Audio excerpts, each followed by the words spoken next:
এ এর বেতনে 10%, বি এর বেতনে 20% এর সমান। ঠিক আছে, 20% সমান, এবং বি এর বেতনে 5%, সি এর বেতনের 15% এর সমান। যদি সি এর বেতন 10,000 টাকা হয় তবে তিনজনের মোট বেতন কত? এ এর বেতনে 10%, বি এর বেতনে 20% সমান। সমান হলে আমরা দুই দিকে কাটাকাটি করব।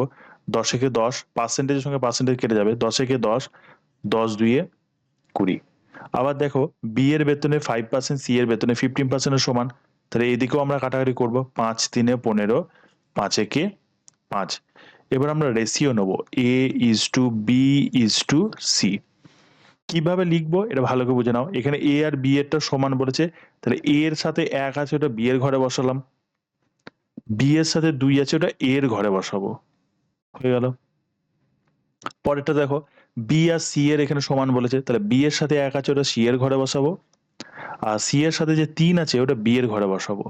এবার আমরা কোনাকুনি 10 স্টাইলে গুণ করব। ঠিক আছে, 2 3 6 ইস টু 3 একে 3 ইস টু 1 একে 1। টোটাল কত হচ্ছে বলতো এদের? 10। তা এটা হচ্ছে কিন্তু বেতনের অনুপাত। এবার বেতন অনুপাতে টোটাল ইউনিট হয়েছে 10 ইউনিট। আবার প্রশ্নে বলেছে দেখো, সি এর বেতন 10,000 টাকা, কিন্তু আমরা দেখছি ও সি এর ইউনিট কত ইউনিট বেতন? 1 ইউনিট। এই 1 ইউনিটের মান হচ্ছে 10,000 টাকা। তাহলে 10 ইউনিটের কত মান হবে?